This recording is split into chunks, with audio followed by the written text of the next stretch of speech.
بسم الله الرحمن الرحيم.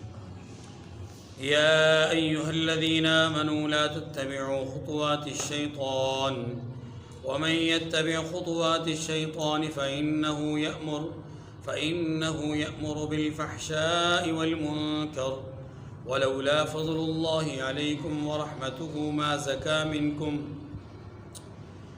زكى منكم من أحد أبدا ولكن الله يزكي من يشاء والله سميع عليم. ولا يأتل أولو الفضل منكم والسعة أن يؤتوا أولي القربى والمساكين والمهاجرين في سبيل الله وليعفوا وليصفحوا ألا تحبون أن يغفر الله لكم والله غفور رحيم. إن الذين يرمون المحصنات الغافلات المؤمنات لعنوا في الدنيا والآخرة ولهم عذاب عظيم يوم تشهد عليهم ألسنتهم وأيديهم وأرجلهم بما كانوا يعملون يومئذ يوفيهم الله دينهم الحق ويعلمون أن الله هو الحق المبين.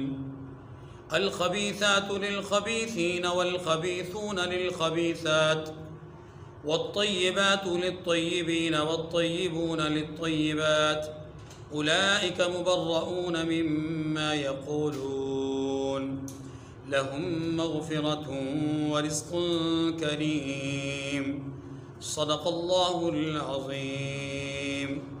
سورۃ النور کی 6 آیات کریمہ آیت نمبر 11 سے آیت نمبر 21 سے آیت نمبر 26 تک یہ 6 آیات کریمہ آپ کے سامنے تلاوت ہوئی. ان آیات کریمہ میں مجموعی طور پر 3 باتیں سمجھائی گئی ہیں. پہلی بات، شیطان کی پیروی سے منع کیا گیا ہے. دوسری بات، کسی کی کمزوری یا کوتاہی کے نتیجے میں اپنی نیکی کے جذبے کو اور عمل کو ترک نہیں کرنا چاہیے. اور تیسری بات، ایک عام اصول اور ضابطہ جو کہ حکم کے درجے میں نہیں ہے بلکہ ایک عام معاشرتی اصول بیان کیا گیا ہے.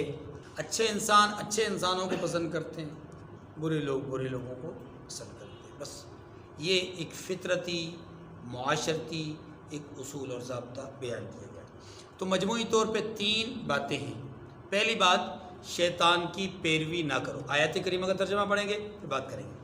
یا ایھا الذین آمنوا لا تتبعوا خطوات الشیطان ومن يتبع خطوات الشیطان فإنه يأمر بالفحشاء والمنکر. اے ایمان والو، شیطان کے قدموں پر نہ چلو، یعنی شیطان کی پیروی نہ کرو. اور جو شخص شیطان کے قدموں پر چلے گا، اس کی پیروی کرے گا، تو شیطان تو بے حیائی اور برے کام ہی بتائے گا. لہذا جب شیطان کی پیروی کریں گے تو شیطان تو کبھی اچھائی کی بات بتا نہیں سکتا، وہ تو برائی کی بات بتائے گا. اور برائی کی بات بتانے کے نتیجے میں تم چونکہ اس کی پیروی کر رہے ہو تو تم برائی پہ ہی چلنے والے ہو. تمہاری زندگی برائیوں کا مرقع بن جائے گی. اس لیے شیطان کی پیروی سے بچو. قرآن مجید فرقان حمید نے شیطان کی پیروی کرنے سے، شیطان کا کہا ماننے سے، شیطان کے حکم پر چلنے سے منع کیا ہے. لیکن ایک بات وہ یہ ہے کہ شیطان تو کبھی سامنے آ کے حکم نہیں کرتا. شیطان کو تو کبھی کسی نے دیکھا بھی نہیں ہے، یا عمومی طور پہ وہ دیکھا نہیں جاتا، تو وہ حکم کیسے کرتا ہے؟ وہ کیسے چل رہا ہے؟ اس کا کردار کیا ہے کہ ہم اس کے پیچھے نہ چلیں؟ ہمیں کیسے پتہ چلے گا کہ وہ ان راستوں میں چل رہا ہے؟ یہ اس کے راستے ہیں. شیطان کا کہا نہ مانو. کب کہتا ہے وہ ہمیں بظاہر؟ جواب، من الجنۃ والناس. من الجنتی قرآن میں قل اعوذ برب الناس ملک الناس الہ الناس من شر الوسواس الخناس من شر الوسواس الخناس وسواس الخناس، ان کے شر سے پناہ مانگتا ہوں، یا اللہ تیری پناہ میں آتا ہوں۔ وہ کون ہیں؟ وہ وسوسے ڈالنے والے کون ہیں؟ من الجنۃ والناس، وہ جنات میں سے بھی ہیں اور انسانوں میں سے بھی ہیں۔ شیطان جس کو ابلیس کہا جاتا ہے، ابلیس بظاہر کسی کے سامنے نہیں آتا، لیکن شیطان کا ایک روپ نہیں ہے، شیطان کی ایک خاص شکل نہیں ہے کہ اسی شکل میں وہ آئے گا، اس سے ہٹ کر دوسری کسی شکل میں نہیں آئے گا، نہیں، اس کے کئی روپ ہیں، کئی اس کی جہتیں ہیں، کئی اس کے انداز ہیں، کئی اس کی صورتیں ہیں، وہ مختلف صورتوں میں آتا ہے۔ نیک آدمی کے پاس نیک صورت میں آتا ہے، برے آدمی کے پاس بری صورت میں آتا ہے، اچھوں کے پاس اچھوں کی صورت میں آتا ہے، بروں کے پاس بروں کی صورت میں آتا ہے۔ نیک آدمی کو گمراہ کرنے کے لیے وہ صورت بھی نیک والی اختیار کرتا ہے۔ اگر وہ بری صورت میں آئے، برے راستے پہ آئے، برے طریقے سے آئے اور کسی نمازی آدمی کو کہے نماز نہ پڑھ، تو کبھی بات مانے گا؟ کبھی نہیں مانے گا۔ شیطان وہاں پر اچھی صورت میں آتا ہے کہ دیکھ تو بڑا اچھا کام کرنے جا رہا ہے، نماز بہت بڑا عمل ہے، ام العبادات ہے، کوئی شک نہیں اس میں، لیکن اس وقت تیری بیوی بیمار ہے، تجھ پر تیری بیوی کا بھی حق ہے، اور دیکھ اللہ کے حق سے بندوں کا حق بڑا ہے، تیری بیوی بیمار ہے، سسک رہی ہے، اور تو فرض نماز پڑھنے کے لیے جماعت کا ساتھ جا، دیکھ تو نماز وہ آگے ہاسپٹل کے پاس بھی تو نماز مسجد ہے نا، وہاں بھی تو پڑھ سکتا ہے، ضروری ہے محلے کی مسجد میں پڑھنا؟ اللہ کے بندے کہیں ایسا نہ ہو فرض نماز کی ادائیگی کے چکر میں حقوق عبادت ترک کرنے کی وجہ سے تو گناہگار ہو جائے۔ کیا روپ ہے؟ نیکی والا روپ۔ اب اسے کہنا کیا چاہتا ہے؟ اسے کہنا یہ چاہتا ہے کہ اس جگہ پر جو باجماعت تو نماز ادا کرنا چاہتا ہے، تو یہی باجماعت نماز تو دوسری جگہ بھی پڑھ سکتا ہے، باجماعت نماز سے روک نہیں رہا، بظاہر منع نہیں کر رہا، بلکہ وہ اس کو یہ کہہ رہا ہے کہ تو نیکی بھی کر یہ والی، اور ساتھ اس حقوق العباد کو بھی ادا کر، گویا کہ دوہرا اجر بتا رہا ہے، دوہری نیکی بتا رہا ہے، لیکن حقیقت میں وہ خود جانتا ہے کہ میں اس کو کیا کر رہا ہوں۔ جب اس کو محلے کی جماعت سے میں نکالوں گا، گھر جائے گا، یا گھر پہ بیٹھا ہوا تو رک جائے گا، بیوی کو کہے گا کہ تیار ہو چلیں ہاسپٹل میں، جلدی کر میں نے نماز بھی پڑھنی ہے، اور اسی انداز میں اور اسی طریقے سے وہ وقت گزرتا رہے گا، اور نتیجہ یہ ہوگا کہ وہ جب بیوی کو لے کر کے اس مسجد کے قریب جائے گا تو جماعت نکلے گی۔ اس نے کیا کیا؟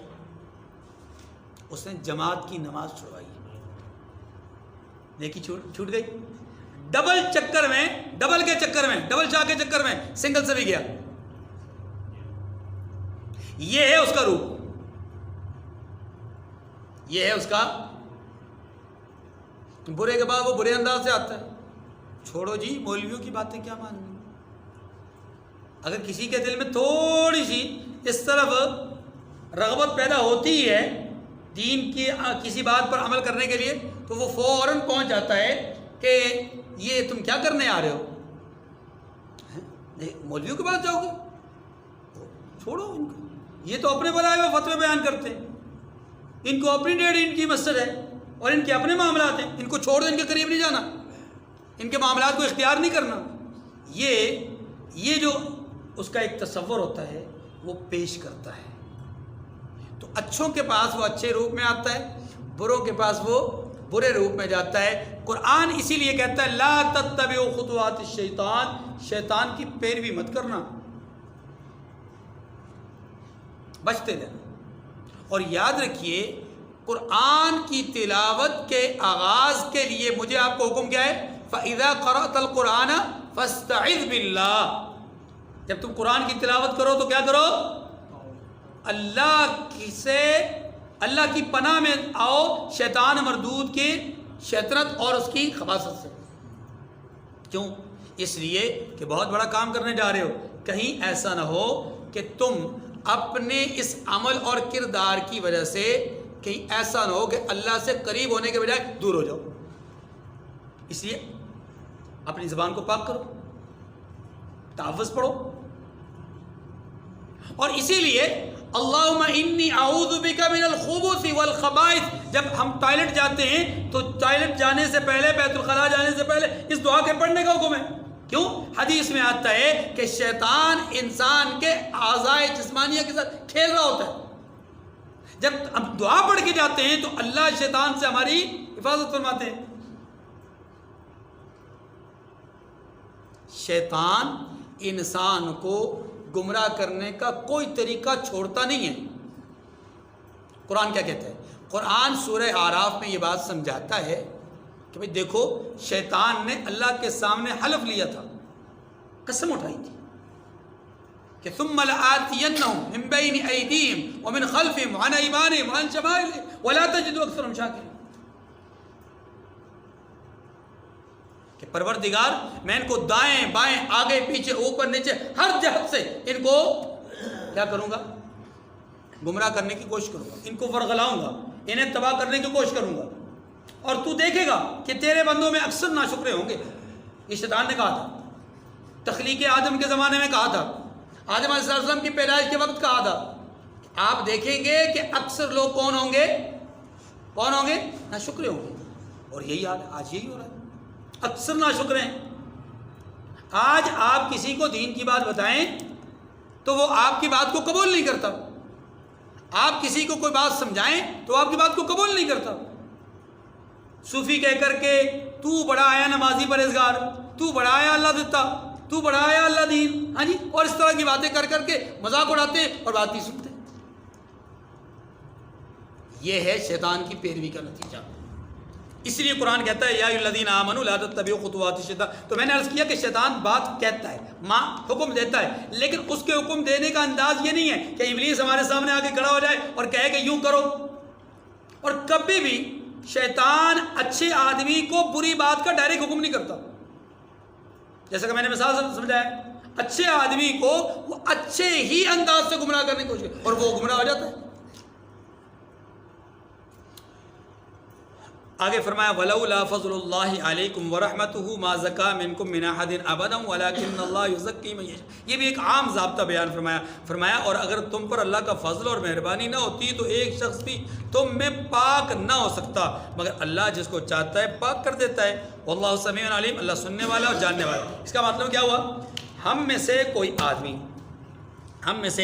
اگر کوئی آدمی کوئی نیکی کا کام کر رہا ہے، ہم میں سے کوئی آدمی اگر کوئی خیر کا کام کر رہا ہے تو یہ اس کا ذاتی کمال نہیں ہے. ہم میں سے کوئی آدمی اگر کوئی اچھا کام کر رہا ہے اس کا ذاتی کمال نہیں ہے. ہاں اس کی ایفرٹ ضرور ہے، لیکن اس کے پیچھے اللہ کا فضل ہے.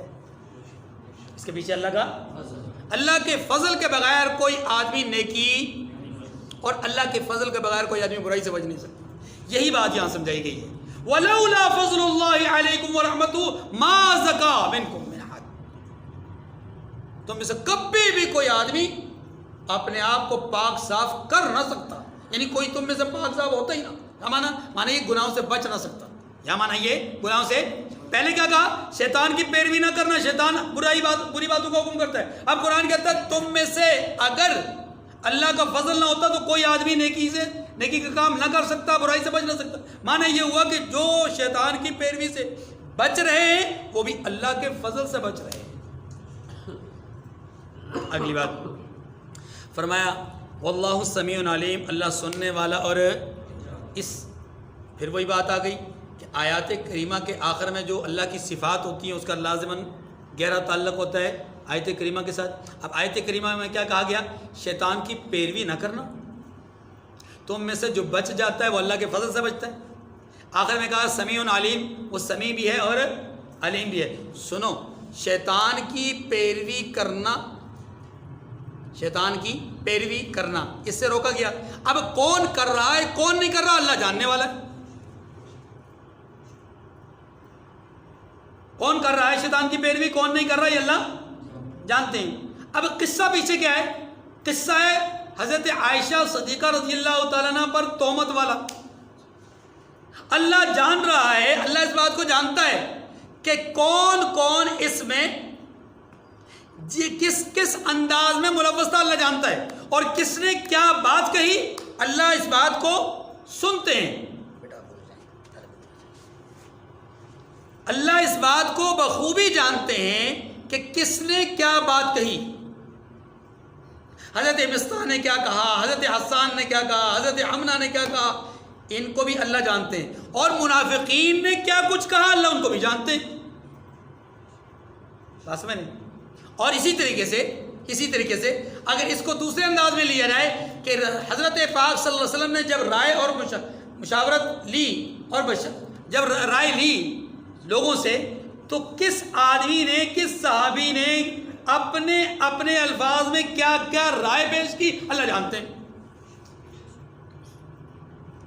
کن کے الفاظ سخت تھے لیکن دل پاکیزہ تھا اللہ جانتے ہیں، کن کے الفاظ نرم تھے اور دل پاکیزہ تھا اللہ جانتے ہیں، کون وہ ہیں کہ جو منافقت کے ساتھ بات کر رہے تھے، کون وہ ہیں جو اخلاص کے ساتھ بات کر رہے تھے، اللہ جانتے ہیں، اور اللہ ان کی باتوں کو بھی سنتے ہیں، سمیع علیم۔ آگے چلیے، وَلَا يَأْتَلِ أُولُو الْفَضْلِ، پہلی بات ختم ہو گئی، اس کے متعلق آیت کریمہ کا ترجمہ ہو گیا۔ دوسری بات کیا تھی کہ کسی کی غلطی کی وجہ سے اپنی نیکی کے عمل کو ترک نہیں کرنا، یہ ہے اصل بات۔ اب ترجمہ سنیے، وَلَا يَأْتَلِ أُولُو الْفَضْلِ مِنْكُمْ وَالسَّعَةِ أَنْ يُؤْتُوا أُولِي الْقُرْبَى وَالْمَسَاكِينَ وَالْمُهَاجِرِينَ فِي سَبِيلِ اللَّهِ، اور جو لوگ تم میں صاحب فضل اور صاحب وسعت ہیں وہ اس بات کی قسم نہ کھائیں کہ رشتہ داروں اور محتاجوں اور وطن چھوڑ جانے والوں کو کچھ خرچ نہیں دیں گے۔ وَلْيَعْفُوا وَلْيَصْفَحُوا، انہیں چاہیے کہ معاف کر دیں اور درگزر کریں۔ أَلَا تُحِبُّونَ أَن يَغْفِرَ اللَّهُ لَكُمْ، کیا تم پسند نہیں کرتے ہو کہ اللہ تمہیں بخش دے؟ وَاللَّهُ غَفُورٌ رَحِيمٌ، اور اللہ تو بخشنے والا مہربان ہے۔ بات اس ذہن ہے، بات کیا تھی کہ کسی کی غلطی کوتاہی کی وجہ سے اپنی نیکی کو ضائع، اتنی بات سمجھ گئے۔ اب اس آیت کریمہ کا پس منظر سمجھیے۔ پس منظر اس آیت کریمہ کا یہ ہے کہ حضرت ابو بکر صدیق رضی اللہ تعالی عنہ کے ایک خالہ زاد بھائی تھے، یا ایک تاریخی قول کے مطابق ان کے بھانجے تھے، ان کا نام مصطح رضی اللہ تعالی عنہ تھا، جن کی والدہ کا قصہ میں نے عرض کیا تھا کہ ان کی والدہ حضرت عائشہ کے ساتھ رات کی تاریکی میں گئی قضاء حاجت کے لیے، اور راستے میں ان کا پاؤں اٹکا تو انہوں نے کہا تائیسا مصطح ہلاک ہو جائے۔ تو حضرت عائشہ رضی اللہ عنہ نے عرض کی کہ اماں جان آپ کیا بات کر رہی ہیں، وہ تو بدری صحابی ہیں، نیک ہیں، ہاں جی مہاجر ہیں، اور یہ ان کو تو جنت کی بشارتیں ہیں، اور آپ ان کو جو ہے وہ ہلاکت کی بددعا دے رہی ہیں۔ تو انہوں نے کہا آپ کو پتہ نہیں مصطح کیا کیا بات کرتا ہے، اور لوگ کیا کیا بات کرتے ہیں آپ کے حوالے سے۔ اچھا، یہ جو حضرت مصطح رضی اللہ تعالیٰ عنہ ہیں جن کو حد قذف لگی ہے، یہ حضرت ابوبکر صدیق رضی اللہ تعالیٰ عنہ کے رشتہ دار تھے، اور رشتہ دار ہونے کے ساتھ ساتھ حضرت ابوبکر صدیق رضی اللہ تعالیٰ عنہ مکی زندگی میں بھی اور ادھر مدنی زندگی میں بھی دونوں مقامات پر ان کی خدمت کیا کرتے تھے، مالی معاونت کیا کرتے تھے، خرچ ماہانہ دیا کرتے تھے۔ چونکہ یہ مالی اعتبار سے کمزور تھے، ادھر بھی کمزور تھے، ادھر تو ویسے ہی تقریباً زیادہ لوگ آ کر کے کمزور ہو گئے۔ اب حضرت مصطح رضی اللہ تعالیٰ عنہ بھی اس پروپیگنڈے کا اثر ان پر ہو گیا، اور وہ بھی اس کا شکار ہو گئے، اور وہ بھی حضرت عائشہ رضی اللہ تعالیٰ عنہ پر تہمت لگانے والوں میں کہیں نہ کہیں شامل ہو گئے۔ حضرت ابوبکر صدیق رضی اللہ عنہ کو پتہ چلا تو جب تک برات کا اظہار نہیں ہوا اس وقت تک تو خاموشی اختیار کی حضرت ابوبکر صدیق، لیکن جب یہ آیات کریمہ پچھلی 10 نازل ہو گئی نا، ان الذین جاؤوا بالافک والی، تو حضرت ابوبکر صدیق نے قسم کھا لی کہ اللہ کی قسم اب میں مصطح کو خرچ نہیں دیا کروں گا، میں اس کے ساتھ کیا کر رہا ہوں، اور یہ میری بیٹی کے اوپر الزامات لگا رہا ہے۔ ہو جاتے ہیں نا، باپ ہے نا، والد ہے اور محسن ہے، اللہ اکبر، قسم کھا لی۔ اللہ تبارک و تعالیٰ نے چونکہ حضرت عائشہ رضی اللہ عنہ کی برات کا اظہار فرما دیا تھا، تو اللہ تعالیٰ کو حضرت ابوبکر صدیق کی طرف سے ایک قسم پسند نہیں آئی، قسم پسند نہیں آئی۔ فرمایا کسی کی غلطی کی وجہ سے اپنی نیکی کو کیوں ضائع کر رہے ہیں؟ آپ تو کر رہے ہیں اللہ کے لیے. انما نطعمکم لوجہ اللہ لا نرید منکم جزاء ولا شکورا. سورہ دہر میں اللہ تبارک و تعالیٰ نے فرمایا کہ اہل خیر اور اہل ثروت تو یہ کہتے ہیں کہ ہم تو لوگوں کو کھانا کھلا رہے ہیں اللہ کی رضا کی وجہ سے, ہم تو کپڑا پہنا رہے ہیں اللہ کی رضا کی وجہ سے, ہم تو خدمت کر رہے ہیں اللہ کی رضا کی وجہ سے. تو ابو بکر آپ اللہ کی رضا کی وجہ سے کر رہے ہیں, تو پھر اللہ کی رضا کی آڑے, اللہ کی رضا کے راہ میں یہ رکاوٹ کیوں آ گئی؟ آپ نے کیوں قسم کھا لی؟ جب اللہ نے آپ کو دینا نہیں چھوڑا تو آپ نے بندوں کو دینا کیوں چھوڑ دیا؟ آپ سے بھی تو کوتاہی کا امکان ہے, آپ سے بھی تو غلطی کا امکان ہے. اگر آپ سے کوئی کوتاہی ہو جائے, کوئی غلطی ہو جائے, تو کیا اللہ آپ کا رزق بند کر دے گا؟ نہیں. جب اللہ آپ کا رزق بند نہیں کرے گا, اصول ضابطہ یہ بیان کیا کہ جب اللہ تبارک و تعالیٰ آپ پر نیکی کرنے کا جو توفیق کا عمل ہے وہ بند نہیں کر رہے, تو آپ اس نیکی کو برباد کیوں کر رہے ہیں, یا نیکی کو بند کیوں کر رہے ہیں؟ اللہ توفیق نہیں بند کر رہے تو آپ نیکی کیوں چھوڑ رہے ہیں؟ یا تو نیکی کی توفیق ختم ہو جائے تو وہ اور بات ہے, لیکن جب نیکی کی توفیق ختم نہیں ہو رہی تو آپ جان بوجھ کر نیکی کرنا کیوں چھوڑ رہے ہیں؟ جب یہ آیت کریمہ نازل ہوئی نا تو جناب صدیق اکبر رضی اللہ عنہ نے اب بڑی فراخ دلی کے ساتھ, بڑے دل کے ساتھ حضرت مصطح کو نہ صرف معاف کیا بلکہ معاف کرنے کے ساتھ ساتھ عہد کر لیا کہ جتنا پہلے خرچ دیا کرتا تھا اس کا ڈبل دیا کروں گا. کیونکہ اللہ نے تو اب بتا دیا نا کہ ابو بکر آپ نیکی کر رہے ہیں, آپ اچھا کام کر رہے ہیں, تو اس اچھے کام کو ضائع نہ کریں. تو اس کا مطلب ہے کہ میرا کام اچھا ہے الحمدللہ, تو میں اس کو دوہرا کروں. ہیل و حجت نہیں کی کہ یا رسول اللہ دیکھیں اس نے میری بیٹی کے اوپر یہ الزام لگایا اس لیے میں تو نہیں کر سکتا, میں نے تو قسم کھائی ہے میں قسم توڑ نہیں سکتا. ہماری طرح کے انانیت والے ناپسند ہوتے تو کہہ رہتے ہیں کہ جناب ہم تو قسم کھا چکے اب تو ہم نہیں توڑیں گے قسم. نہیں, وہاں بات آ رہی ہے کہ جس کے نام کی قسم کھائی وہی تو کہہ رہے ہیں کہ تم یہ ٹھیک نہیں کر رہے.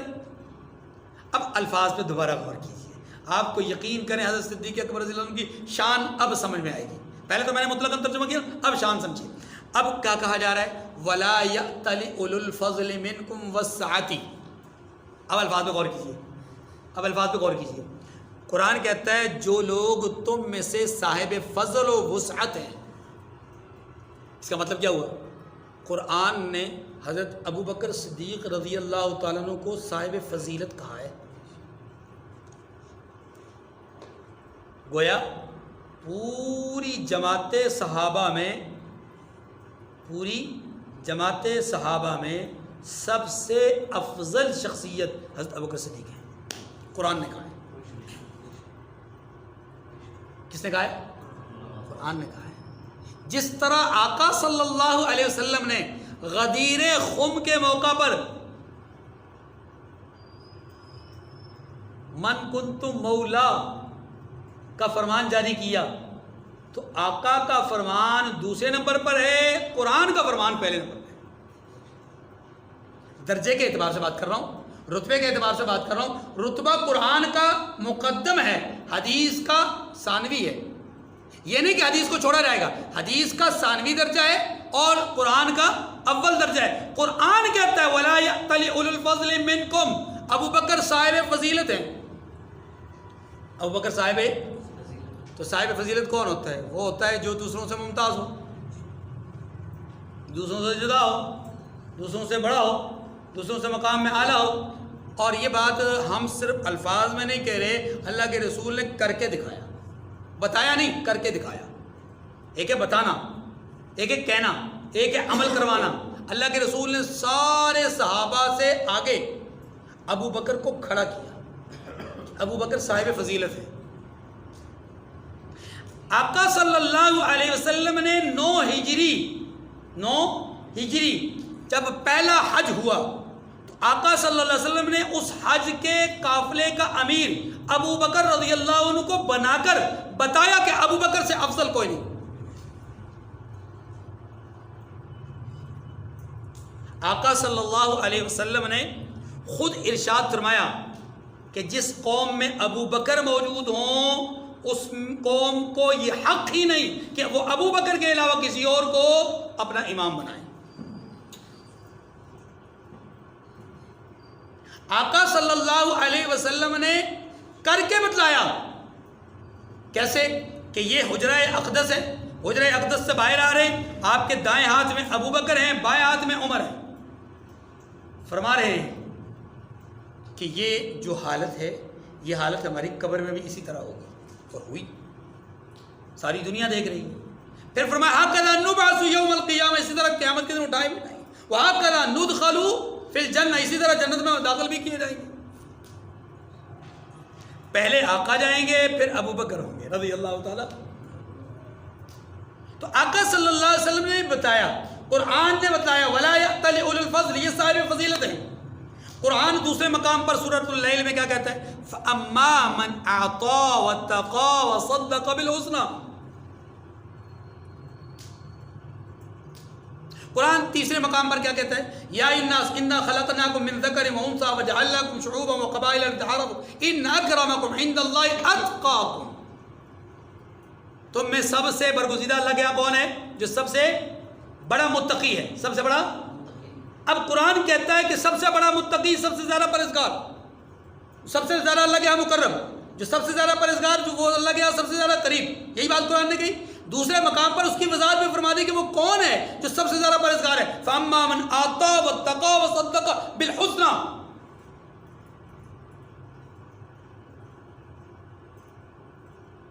وہ کون ہے؟ ابو بکر رضی اللہ عنہ. وہ کون ہے؟ ابو بکر رضی اللہ عنہ.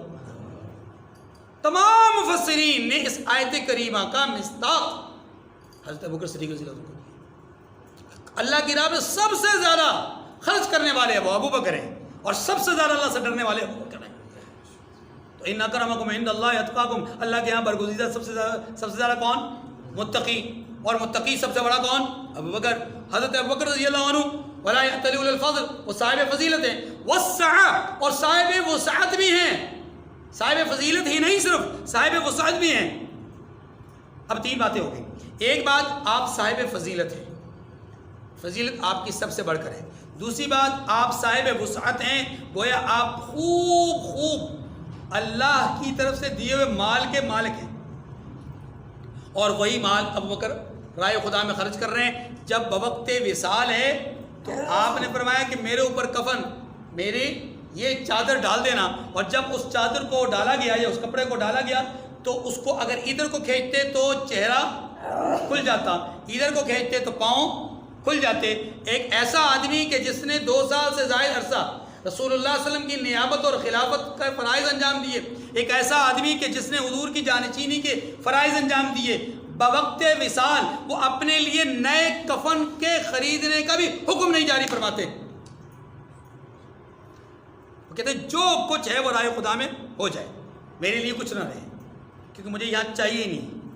اور انہوں نے بھی یہی فرمایا تھا، ابو بکر میں نے سب کے احسان دے دیے، ادا کر دیے، آپ کے احسانات قیامت کے دن اللہ سے لے کر کے دوں گا. یہی تو وہ چاہتے تھے کہ میں قیامت کے دن لوں. اللہ کے نبی نے فرمایا میں گواہی دیتا ہوں، میں لے کر دوں گا.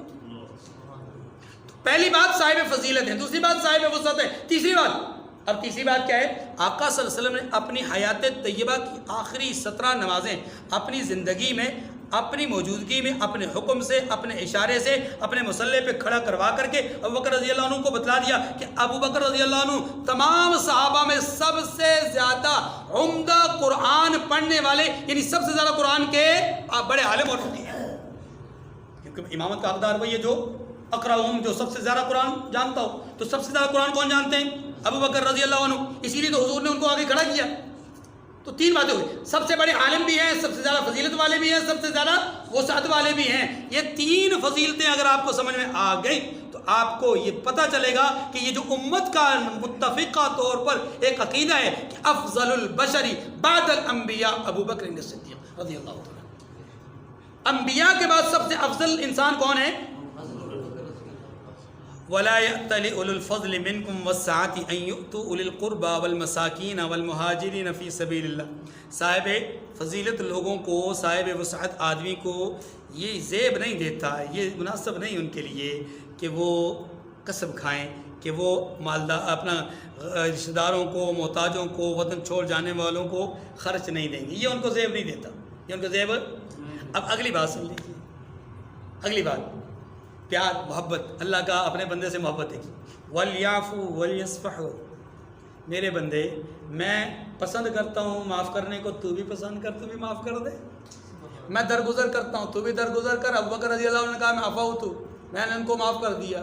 ہاں جی، میں عفوت ہوں، میں نے مصطفیٰ کو معاف کر دیا، میں نے ان سے درگزر کر لیا. معاف کیا، معاف کرنا صرف نہیں ہے بلکہ درگزر بھی کر لیا. درگزر کا مطلب یہ دل سے بھی اس خدشے وام کو وسوسے کو نکال دیا کہ کبھی اس نے میری بیٹی پر تہمت اور الزام بھی لگایا تھا.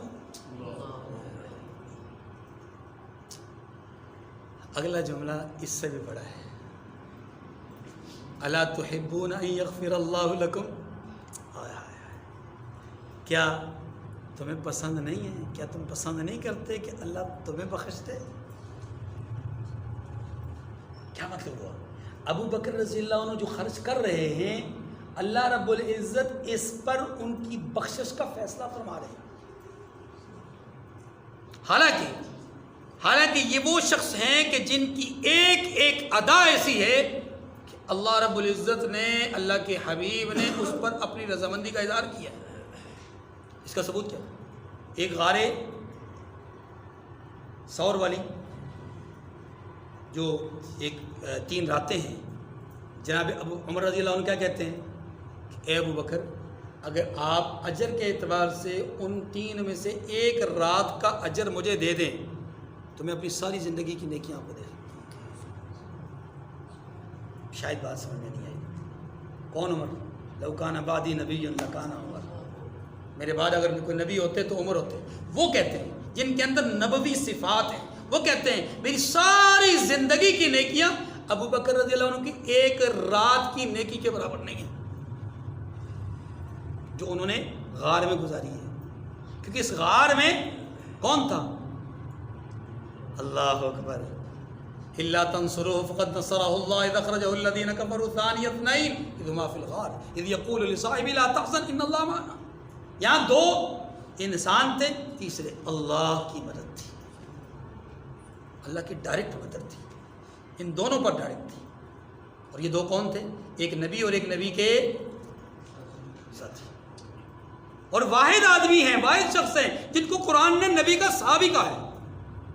اسی لیے پوری امت کے علماء اس بات پر متفق ہیں کہ جناب ابو بکر رضی اللہ تعالی عنہ کی صحابیت کا انکار کرنے والا کافر ہے. کیوں؟ اس لیے کہ ان کو صحابی قرآن نے کہا ہے، قرآن نے کہا ہے. تو قرآن کے کسی لفظ کا انکار بھی کیا ہے؟ کفر ہے. تو کیا کہا؟ الا تحبون ان یغفر اللہ لکم. ابو بکر، کیا تم پسند نہیں کرتے کہ اللہ تمہیں بخش دے؟ یہ تو تمہاری بخشش کا سامان ہے جو تم خرچ کرتے ہو. اچھا اللہ جی، اگر میری بخشش کا سامان ہے یقیناً تو میں اس کو دوہرا کر دوں گا. اب میں سنگل نہیں کرتا، اب ڈبل کروں گا. واللہ غفور الرحیم، اللہ تو بخشنے والا ہے، مہربان ہے، تم بھی بخش دو، مہربانی کرو. جناب سیدنا صدیق اکبر رضی اللہ تعالی عنہ کی افضلیت کے حوالے سے قرآن مجید فرقان حمید کا جب ہم مطالعہ کرتے ہیں تو ہمیں سورۃ اللیل ایک رہنمائی کرتی ہے. وَسَيُجَنَّبُهَا الْأَتْقَى الَّذِي يُؤْتِي مَالَهُ يَتَزَكَّى وَمَا لِأَحَدٍ عِندَهُ مِن نِّعْمَةٍ تُجْزَى إِلَّا ابْتِغَاءَ وَجْهِ رَبِّهِ الْأَعْلَى وَلَسَوْفَ يَرْضَىٰ. یہ جو آیات کریمہ ہیں ان میں اللہ رب العزت نے جہنم سے بچنے والے شخص کا ذکر کیا ہے. اور یہ شخص کون ہے؟ فرمایا سب سے پہلے جہنم سے بچے گا وہ جو اتقا ہوگا. یوں تو بہت سارے متقین، بہت سارے مومنین جہنم سے بچیں گے، لیکن جو سب سے پہلے بچے گا وہ کون ہوگا؟ اتقا ہوگا، جو سب سے زیادہ پرہیزگار ہوگا. اب قرآن پاک نے جس کو اتقا کہا ہے اس کی پھر صفات بیان کی ہیں، اور وہ صفات 4 طرح کی ہیں. آپ کی توجہ چاہوں گا. الذی یؤتی مالہ یتزکا، پہلی صفت جو اپنے مال کو تزکیہ نفس کے لیے لٹاتا ہو. رسول اللہ صلی اللہ علیہ وسلم کے فرمان پر، اللہ کے حکم پر، دین کی ضرورت پر، دین کی حاجت پر اپنا مال لٹاتا ہو، وہ اتقا کی پہلی صفت اس کے اندر ہی ہے. یعنی وہ اتقا وہ شخص ہے، سب سے زیادہ پرہیزگار وہ شخص ہے جس کے اندر یہ صفت پائی جائے کہ وہ اپنا مال دین کے لیے، محمد کریم صلی اللہ علیہ وسلم کے لیے لٹاتا ہو. نمبر 2، وَمَا لِأَحَدٍ عِندَهُ مِن نِعْمَةٍ تُجْزَىٰ، اس پر کسی کا احسان نہ ہو کہ جس کا بدلہ چکایا جائے، دیا جائے. نمبر 3، إِلَّا ابْتِغَاءَ وَجْهِ رَبِّهِ الْأَعْلَىٰ، اتقا وہ شخص ہے کہ جس کا ہر عمل رضائے الہی کے لیے ہو. اور چوتھی صفت جو کہ بشارت کی صورت میں ہے، فرمایا وَلَسَوْفَ يُعْطِيكَ رَبُّكَ وَلَسَوْفَ يَرْضَىٰ، کہ وہ شخص ہے اتقا کہ جس سے ان قریب اس کا رب راضی ہو جائے.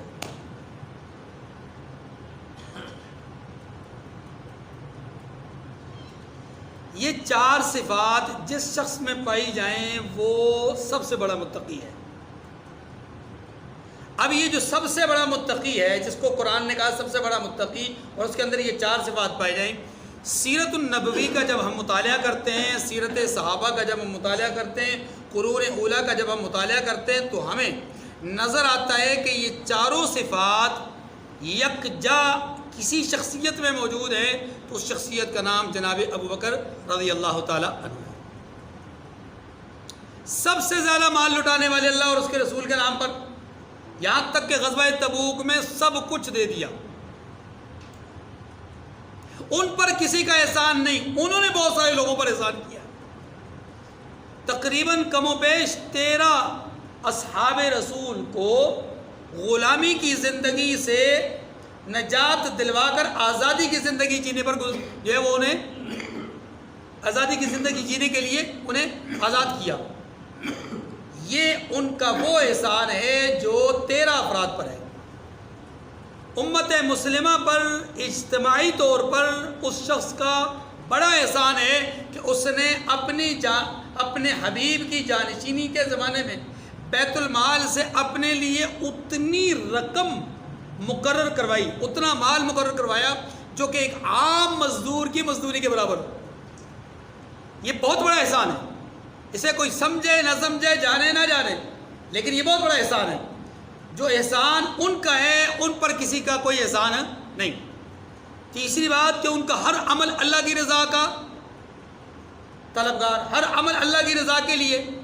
اور ہم دیکھتے ہیں کہ ان کے والد ابو قحافہ کہتے ہیں کہ ابو بکر یہ کیا تم فلاں کو خرید رہے ہو، فلاں کو خرید رہے ہو، یہ کمزور پسے ہوئے لوگ ان پر خرچ کر رہے ہو، ان پر خرچ کرنے سے تمہیں کیا ملے گا؟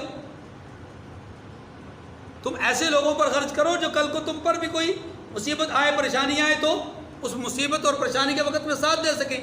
وہ کیا جواب دیتے ہیں کہ ابا حضور میں جس کے لیے کر رہا ہوں وہ ان سب سے زیادہ قوی ہے، میں تو اللہ کے لیے کر رہا ہوں، اور اللہ کی طرف سے ان کے لیے رضا کا فیصلہ ان قریب ہونے والا ہے. اللہ کے پیغمبر صلی اللہ علیہ وسلم قیامت کے دن جب اللہ کے دربار میں، اللہ کی خدمت میں عرض کریں گے کہ پروردگار انسانوں کا حساب شروع کر دیجئے، اللہ پاک اپنے حبیب سے فرمائیں گے محبوب بتلائیے کس سے شروع کروں؟ تو جناب رسول اللہ صلی اللہ علیہ وسلم پوری انسانیت پر، آدم علیہ السلام سے لے کر کے اپنی امت کے تمام امت کے افراد پر، انبیاء پر نہیں، امت کے افراد، امتوں کے افراد پر نظر ڈالیں گے. آپ کو کوئی ایسا شخص نظر نہیں آئے گا جس سے حساب کتاب شروع کروا کر کے اللہ رب العزت کی صفت رحیمیت کو دعوت دی جائے، سوائے ایک شخص کے، اور ان کا نام جناب ابو بکر صدیق رضی اللہ تعالیٰ. اور روایت میں آتا ہے کہ جب صدیق اکبر رضی اللہ عنہ کو اللہ کے حبیب پیش کریں گے کہ یا اللہ یہ ہے میرا وہ امتی جس سے آپ حساب شروع کر دیجئے، تو اللہ رب العزت ارشاد فرمائیں گے کہ اے محمد اس نے کبھی دنیا میں اپنا مال لوٹاتے ہوئے ہم سے حساب نہیں لیا، آپ سے حساب نہیں لیا، تو آج ہم اس سے کیسے حساب لیں؟ بس نہیں، وَلَسَوْفَ يَرْضَىٰ، ان قریب اللہ ان سے راضی ہے. یہ صدیق اکبر رضی اللہ عنہ یہ اتقا ہیں، اور اسی اتقا کو قرآن نے دوسری جگہ پر سب سے باعزت سب سے زیادہ باعزت بھی قرار دیا. ان اکرمکم عند اللہ اتقاکم، اللہ کے ہاں تم میں سے سب سے زیادہ باعزت وہ ہے جو سب سے بڑا متقی ہے.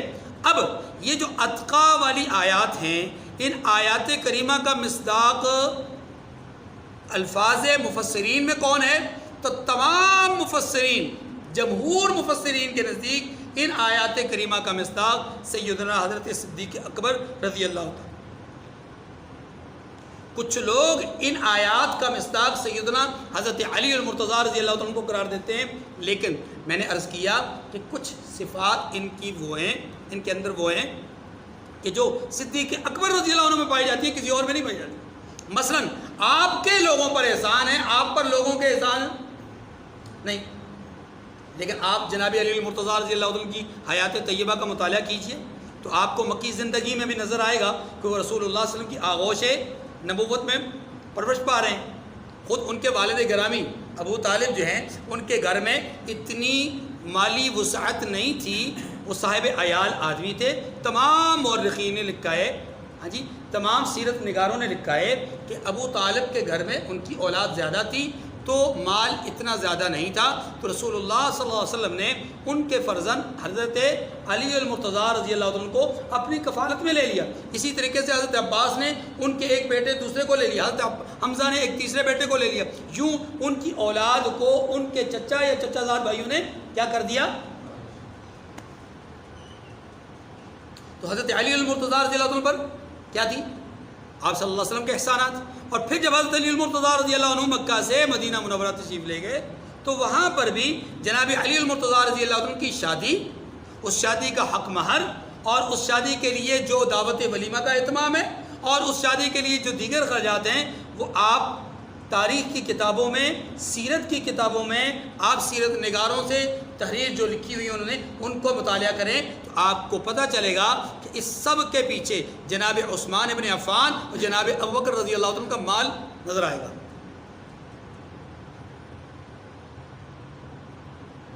اس لیے یہ جو آیات کریمہ ان کا اولین مصداق جناب ابوبکر رضی اللہ تعالیٰ عنہ ہے. جناب صدیق اکبر رضی اللہ تعالیٰ عنہ کی کچھ وہ صفات ہیں، کچھ وہ اوصاف ہیں جو مخصوص ہیں انہی کے ساتھ، ان کے علاوہ کسی کے ساتھ نہیں ہیں. مثلا آپ صلی اللہ علیہ وسلم کے ساتھ غار ثور میں یہی صحابی تھے اور انہی کو قرآن پاک نے ثانی اثنین کہا، دو میں سے دوسرے.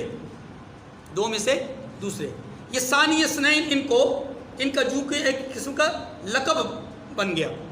نمبر 2، اسی غار ثور میں اللہ تبارک و تعالیٰ نے ان کے ایک عمل کو قرآن میں ان الفاظ سے ذکر کیا کہ اذ یقول لصاحبہ لا تحزن. لصاحبہ لفظ صحابیت کا اطلاق جس شخص پر ہوا ہے وہ جناب ابوبکر صدیق ہے اور ان کے علاوہ دنیا میں اور کوئی شخص نہیں. نمبر 3، یہی وہ شخص ہیں کہ جن کو اللہ ذوالجلال نے خود صدیق کے نام سے پکارا ہے. حدیث میں آتا ہے کہ اے ابوبکر آپ کو رب نے صدیق کہا ہے اور قرآن پاک نے بھی کہا ہے والذی جاء بالصدق وصدق بہ، 24واں پارہ ہے.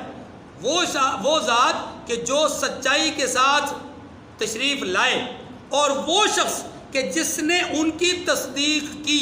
تمام مفسرین کے نزدیک ان تصدیق کرنے والے شخص کا نام جناب ابوبکر رضی اللہ عنہ. نمبر 4، آپ صلی اللہ علیہ وسلم کو نے خود ان کو لفظ عتیق کے نام یہ سے یاد کیا ہے. وہ عتیق ان کا نام جناب محمد رسول اللہ صلی اللہ علیہ وسلم نے رکھا ہے. اور 5ویں صفت یہ ہے کہ آپ صلی اللہ علیہ وسلم کے ساتھ ہجرت کرنے والی شخصیت، اکیلی شخصیت جنہوں نے ہجرت کی ہے اسلام کے لیے اور وہ آپ کے ساتھ تھے، وہ جناب صدیق اکبر ہیں. اور صدیق اکبر رضی اللہ عنہ کے علاوہ یہ صفت یا یہ خاصیت کسی اور کی نہیں ہے. انہی کو اس لیے یار غار بھی کہتے ہیں. اور آپ صلی اللہ علیہ وسلم کے ساتھ مزار میں یہی سب سے پہلے گئے، اس لیے یار مزار کہتے ہیں. ان کی یہ خصوصیت ہے کہ ان کو اللہ ذوالجلال نے اس مقام اور مرتبے سے نوازا ہے کہ رسول اللہ صلی اللہ علیہ وسلم نے اپنے آخری اوقات اور لمحات میں مسجد نبوی کی طرف جتنے دروازے کھڑکیاں کھلتے تھے ان سب کو بند کروا دیا تھا. مسجد نبوی کی طرف جتنے دروازے کھڑکیاں کھلتے ان کے رخ بدلوا دیے کہ مسجد نبوی کی طرف کسی کے دروازے اور رخ, کیونکہ مسجد نبوی کی طرف جن کے دروازے اور رخ اپنا کھڑکیاں کھلتے تھے ان سب کے رخ خود حجرات رسول صلی اللہ علیہ وسلم کی طرف ہوتے تھے. آپ صلی اللہ علیہ وسلم نے صرف ایک شخص کے دروازے کو کھلا رکھنے کا حکم دیا ہے, وہ جناب صدیق اکبر رضی اللہ عنہ. انہی کی یہ خصوصیت ہے کہ محمد کریم صلی اللہ علیہ وسلم نے خود اپنی حیات طیبہ میں ان کو اپنے مصلی پر کھڑا کیا ہے. انہی کی یہ خصوصیت ہے کہ اللہ کے رسول صلی اللہ علیہ وسلم نے ایک موقع پر ارشاد فرمایا, ابو بکر آپ کو رضوان اکبر عطا ہو, اللہ آپ کو رضوان اکبر عطا کرے. عرض کی کہ یا رسول اللہ یہ رضوان اکبر کیا ہے؟ فرمایا کہ رضوان اکبر اللہ ذوالجلال کی زیارت ہے جو اہل جنت ان کی زیارت کریں گے, لیکن اے ابو بکر پوری انسانیت اللہ رب العزت کی زیارت کرے گی عمومی طور پر, آپ اللہ کی زیارت کریں گے خصوصی طور پر. ابو بکر رضی اللہ عنہ کو یہ خصوصیت حاصل ہے, صرف ان کی خصوصیت ہے کہ انہی کے گھر میں سب سے پہلے مسجد بنی. مکہ مکرمہ کے اندر ابو بکر رضی اللہ عنہ کے گھر کے صحن میں سب سے پہلے مسجد بنی تھی. بیت اللہ میں عبادت نہیں کرنے دی جاتی تھی, آپ اپنے گھر میں اپنے گھر کے صحن میں اپنے اہل خانہ کے ساتھ باجماعت نماز ادا پڑھا. آپ رضی اللہ تعالیٰ عنہ کو یہ خصوصیت حاصل ہے کہ آپ صلی اللہ علیہ وسلم کے ساتھ حوض کوثر میں جو شخص رفاقت کا عہدہ سنبھالے گا, منصب سنبھالے گا, وہ یہ جناب ابو بکر رضی اللہ تعالیٰ عنہ ہوں گے. یہی حدیث مبارکہ سے ثابت ہے. آپ صلی اللہ علیہ وسلم نے انہی کے متعلق فرمایا کہ میری امت پر سب سے زیادہ مہربان اور شفیق ابو بکر ہے. ارحم امتی بامتی ابو بکر. آپ اکثر و بیشتر خطبے میں یہ حدیث سنتے ہیں کہ میری امت پر سب سے زیادہ رحیم ترین کون ہے؟ ابو بکر رضی اللہ تعالیٰ عنہ. اور آپ رضی اللہ تعالیٰ عنہ کی خصوصیت ہے کہ آپ رضی اللہ تعالیٰ عنہ سب سے زیادہ امت پر اور سب سے زیادہ دین کے معاملات میں اور سب سے زیادہ نیکی کے معاملات میں احسانات کرنے والے ہیں, جس کا ذکر رسول اللہ صلی اللہ علیہ وسلم نے خود فرمایا ہے کہ مجھ پر سب سے زیادہ احسانات ابو بکر رضی اللہ تعالیٰ عنہ کے ہیں اور میں نے سب کے بدلے چکا دیے. ابو بکر رضی اللہ تعالیٰ عنہ کا بدلہ قیامت کے دن اللہ رب العزت سے لے کر کے انہیں دوں گا. تو یہ کچھ خصوصیات تھی جو حضرت ابو بکر صدیق رضی اللہ تعالیٰ عنہ کی. اب آیات کریمہ جو آگے ہیں ان کو ذکر کرتے ہیں. ان الذین یرمون المحصنات الغافلات المؤمنات لعنوا فی الدنیا والآخرہ ولہم عذاب عظیم. جو لوگ پرہیزگار اور برے کاموں سے بے خبر اور ایماندار عورتوں پر بدکاری کی تہمت لگاتے ہیں ان پر دنیا اور آخرت میں لعنت ہے اور ان کو سخت عذاب ہوگا. اس آیت کریمہ کا مصداق عبداللہ بن ابی اور ان کی جتنی بھی معاونین اور جماعت اور انصار ان کے جتنے ہیں وہ سارے کے سارے اس میں شامل ہیں. یوم تشہد علیہم السنتہم وایدیہم وارجلہم بما کانوا یعملون. جس دن ان کی زبانیں, ہاتھ اور پاؤں سب ان کے کاموں کی گواہی دیں گے. یومئذ یوفیہم اللہ دینہم الحق ویعلمون ان اللہ هو الحق المبین. اس دن اللہ ان کو ان کے اعمال کا پورا اور ٹھیک بدلہ دے گا اور ان کو معلوم ہو جائے گا کہ اللہ برحق اور ظاہر کرنے والا ہے. یعنی اللہ اپنی ذات کے اعتبار سے برحق ہے, صفات کے اعتبار سے اپنی صفات کو ظاہر کرنے والا ہے. وہ صفات محبت بھی ہیں, وہ صفات انتقام بھی ہیں. الخبیثات للخبیثین والخبیثون للخبیثات والطیبات للطیبین والطیبون للطیبات اولئک مبرؤون مما یقولون لہم مغفرۃ ورزق کریم. فرمایا ناپاک عورتیں ناپاک مردوں کے لیے اور ناپاک مرد ناپاک عورتوں کے لیے, اور پاک عورتیں پاک مردوں کے لیے اور پاک مرد پاک عورتوں کے لیے. یہ پاک لوگ ان بدگوئیوں کی باتوں سے بری ہیں اور ان کے لیے بخشش اور نیک روزی ہے۔ یہ جو آیت کریمہ ہے، اس آیت کریمہ کا ایک معنی تو یہی ہے جو آپ نے ابھی سنا کہ ناپاک مرد ناپاک عورتوں کے لیے، ناپاک عورتیں ناپاک مردوں کے لیے، اسی طریقے سے برعکس کہ پاک مرد پاک عورتوں کے لیے، ناپاک مرد ناپاک عورتوں۔ اس کا وہی جو پیچھے آیت گزری تھی، الزانی لا ينکح الا زانیۃ او مشرکہ، اسی کی طرح کے اس کی دو صورتیں ہیں۔ ایک صورت یہ ہے کہ یہ خبر ہو، اور دوسری صورت یہ ہے کہ یہ خبر نہ ہو۔ خبر ہونے کی صورت میں معنی یہ ہوگا کہ جتنے بھی دنیا کے اندر ناپاک لوگ ہیں ان کو ناپاک ہی عورتیں ملیں گی، اور جتنے بھی دنیا کے اندر ناپاک عورتیں ہیں انہیں ناپاک مرد ہی ملیں گے، اور جتنے پاک مرد ہیں انہیں پاک عورتیں، اور جتنی پاک عورتیں ان کو پاک مرد ملیں گے۔ خبر کا معنی یہ ہوگا۔ اس صورت میں شاید یہ بات درست نہیں معلوم ہوتی، اس لیے کہ آپ دیکھیے تاریخ انسانیت میں حضرت لوط علیہ السلام، حضرت نوح علیہ السلام دو نبی ہیں، اور دونوں نبی ظاہر نبی سے زیادہ پاک کوئی نہیں ہو سکتا، لیکن ان دونوں کی بیویاں وہ مشرکہ تھیں جن کو قرآن نے ناپاک کہا ہے، جن کو قرآن نے کیا کہا ہے۔ اس لیے اب اگر اس ناپاک سے مراد روحانی ناپاکیت ہو تو پھر تو انبیاء علیہ السلام پر اعتراض ہوتا ہے کہ کیسے پاکوں کی بیویاں ناپاک ہو گئیں، قرآن کی خبر کے خلاف ہے۔ اور اگر اس ناپاکی اور پاکی سے مراد جسمانی پاکی اور ناپاکی مراد ہو، یعنی عصمت اور حیا مراد ہو، ہاں جی، زنا اور بدکاری مراد ہو، تو پھر اس صورت میں یہ ان حضرات پہ تو اعتراض نہیں ہوتا، ان حضرات پہ تو اعتراض۔ لیکن ہو سکتا ہے کہ دنیا میں بہت سارے لوگ ایسے ہوں کہ جن کی اپنی زندگی زنا اور بدکاری سے پاک ہو، لیکن ان کی بیویاں ایسی ہوں کہ جنہوں نے کبھی اس غلطی کا ارتکاب کیا ہو، یا عورتیں ایسی ہوں کہ جو پاک ہوں اور ان کے مرد ایسے ہوں کہ جو ناپاک ہوں۔ تو اس لیے اس آیت کریمہ کا مطلب بھی وہ نہیں ہے جو خبر کی صورت میں ہو۔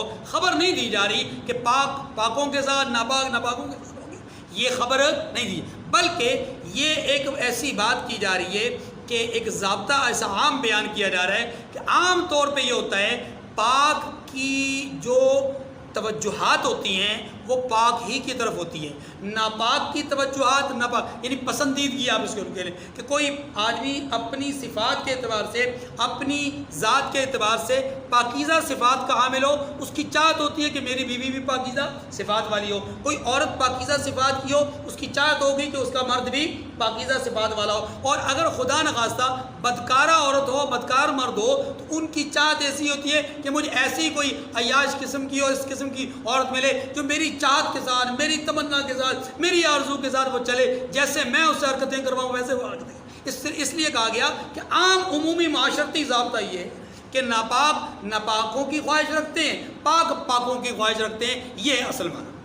ٹھیک ہے، اس کا ایک اصل معنی یہ ہوا۔ ایک اور بھی معنی ہے جو بالکل درست معلوم ہوتا ہے، اور وہ یہ اللہ رب العزت نے یہاں پر یہ بیان فرمایا کہ الخبیثات للخبیثین، اس کا معنی عورتیں اور مرد نہیں، عورتیں اور مرد توجہ کیجیے گا، اس کا معنی عورتیں اور مرد مراد نہیں، بلکہ بعض مفسرین نے اس کا معنی یہ کیا ہے کہ اس سے مراد نیکیاں اور برائیاں ہیں،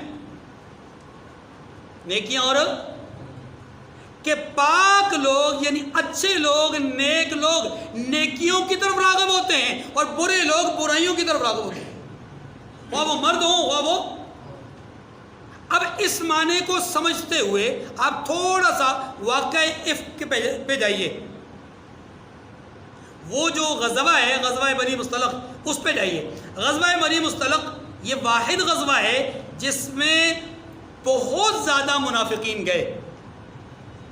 اب دو جماعتیں جا رہی ہیں، ایک جماعت مخلصین کی ہے، ایک جماعت منافقین کی ہے۔ مخلصین نیکی حاصل کرنے کے لیے جا رہے ہیں اور منافقین برائی طلب کرنے کے لیے جا رہے ہیں، وہ دیکھنا چاہتے ہیں کہ بنی مصطلق ان کے ساتھ کیا کرتے ہیں۔ اچھا، واپسی پہ آپ آئیے، واپسی پہ دو قسم کے لوگ ہیں، ایک وہ شخص ہے جس کو حضرت صفوان رضی اللہ تعالیٰ عنہ کہا جاتا ہے، جو پیچھے چھوڑے گئے کہ آپ قافلے سے پیچھے رہیں، جہاں قافلہ اٹھ کر جائے گا وہاں آپ نے دیکھنا ہے کہ کوئی چیز گری پڑی تو نہیں. ایک یہ شخص ہے. اور ایک وہ شخص ہے جس کو ہودج کے خالی ہونے کے بعد پتہ چلا کہ یہ جو دو آ رہے ہیں یہ ایک حضرت عائشہ ہے، ایک حضرت صفوان ہیں. اس شخص کو جیسے ہی خبر ملی تو اب اس کا کردار کیا ہے، اس کا کردار کیا ہے؟ یہ نیکی کا خواہش مند ہے، وہ بدی کا خواہش مند ہے. یہ نیکی کا خواہش مند انا للہ و انا الیہ راجعون پڑھ کر کے نگاہ پست کر کے اونٹ بٹھا دیتا ہے، اماں جی اس پر بیٹھتی ہیں. پھر اماں جی کا خود بیان ہے کہ صفوان کی زبان سے صرف ترجیح کے الفاظ سنے، اس کے علاوہ کوئی لفظ نہیں کہے، اور صفوان نے دوبارہ مڑ کے پیچھے نہیں دیکھا. ایک یہ ہے جو نیکی کا طلبگار ہے. دوسرا وہ ہے کہ جسے پتہ چلا کہ عائشہ صدیقہ صفوان رضی اللہ عنہ کے ساتھ آ رہی ہیں تو اس نے فوری طور پر اپنے اندر کا لاوا اگلنا شروع کر دیا اور اندر کا جو غبار تھا اس کو نکالنا شروع کر دیا کہ دیکھیے جی ہو ہی نہیں سکتا کہ ایک عورت ایک مرد کے ساتھ اکیلے تاریکی میں راستے میں تنہائی میں ہو اور ان کو کوئی غلطی نہ کرے، یہ ہو نہیں سکتا. بس یہیں سے اس نے بات کا پتنگڑ شروع کی اور بات آگے چلتی گئی. جی وہ خود رہے، جان بوجھ کے پیچھے رہیں، ارادتاً پیچھے رہیں، ان کی پہلے سے کوئی آپس میں کمٹمنٹ تھی، پہلے سے کوئی آپس میں طے شدہ معاملہ، اس طرح کی گفتگو شروع کر دی. اب یہ کچھ کر رہا ہے، انہوں نے کچھ کیا، دونوں کا مزاج الگ الگ. اچھا تیسرا، اب جب مدینہ منورہ میں پہنچ گئے تو مدینہ منورہ میں دو طبقے ہو گئے. ایک طبقہ منافقین کا ہے، دوسرا طبقہ مخلصین کا ہے. مخلصین کہتے ہیں کہ یہ اللہ کے نبی صلی اللہ علیہ وسلم کے گھر والوں پر الزام ہے، الزام تراشی ہے. دوسرے ہیں منافقین، وہ کہتے ہیں نہیں جی ہو سکتا ہے. اب یہاں اللہ تبارک و تعالیٰ نتیجہ پورے کے پورے واقعے کا خلاصہ اور لب لباب پیش فرما رہے ہیں. وہ لب لباب کیا ہے کہ لوگوں، نیکی کرنے والے کی دوڑ نیکی کی طرف ہوتی ہے، برائی کرنے والے کی دوڑ برائی کی طرف ہوتی ہے. اب اس کو ایک اور انداز میں بھی آپ سمجھ سکتے ہیں، اور وہ یوں کہ نیکی کرنے والے کے لیے اللہ نیکی کی راہیں ہموار کرتے ہیں، برائی کرنے والے کے لیے اللہ برائی کی راہیں ہموار کرتے ہیں. گویا اس کے دسترس میں نیکی ہوتی ہے، اس کے دسترس میں برائی ہوتی ہے. یہ ہے بات. تو دونوں معنی بالکل درست ہیں. ایک معنی یہ ہے کہ بدکار عورتوں بدکار مردوں کی رغبت پسند، بدکار عورتیں اور بدکار مرد ہوتے ہیں. نیک لوگوں کی رغبت نیک لوگ ہوتے ہیں. ایک معنی یہ. دوسرا معنی یہ خبر نہیں ہے یہ معنی. دوسرا معنی یہ ہے کہ نیکی کرنے والوں کی رغبت نیکی کی طرف ہوتی ہے اور برائی کرنے والوں کی رغبت برائی کی طرف ہوتی ہے. نیکی والوں کو نیکیاں دسترس میں آ جاتی ہیں، برائی کرنے والوں کو برائیاں. اولئک مبرؤون مما یقولون، فرمایا کہ یہ پاک لوگ ان بری باتوں سے بری ہیں جو ان کے لیے کہی جا رہی ہیں، ان کی طرف منسوب کی جا رہی ہیں. حضرت صفوان، حضرت عائشہ رضی اللہ تعالیٰ عنہما. لہم مغفرۃ ورزق کریم، ان کے لیے بخشش اور نیک روزی ہے. آخر میں ایک حدیث میں سناتا چلوں سیدنا صدیق اکبر رضی اللہ عنہ کے حوالے سے. وہ حضرت ابو درداء رضی اللہ تعالیٰ عنہ روایت کرتے ہیں کہ ایک روز میں سیدنا حضرت صدیق اکبر رضی اللہ تعالیٰ عنہ سے آگے چل رہا تھا. نبیوں کے سردار آقا دو جہاں رحمت دو عالم صلی اللہ علیہ وسلم نے مجھے اس حال میں دیکھا تو فرمایا جس شخص سے تم آگے جا رہے ہو وہ تم سے بہتر ہے، وہ تم سے بہتر ہے. پھر اگلا جملہ کیا فرمایا کہ وہ شخص جس سے تم آگے آگے چل رہے ہو نبیوں کے بعد صدیق اکبر سے زیادہ نیک آدمی کوئی نہیں جس پر سورج طلوع اور غروب ہو، نبیوں کے بعد. خود آقا صلی اللہ علیہ وسلم. اس سے معلوم یہ ہوا کہ حضرت صدیق اکبر رضی اللہ تعالیٰ عنہ نبیوں کے بعد سب سے افضل ہیں. اور ایک اور حدیث میں آتا ہے آقا دو جہاں صلی اللہ علیہ وسلم نے فرمایا کہ قیامت کے دن اللہ ذوالجلال مجھے سب سے پہلے جنت میں داخل ہونے کا فرمائیں گے، میں سب سے پہلے جنت میں جاؤں گا اور میری امت میں سے سب سے پہلے ابو بکر رضی اللہ عنہ. باقی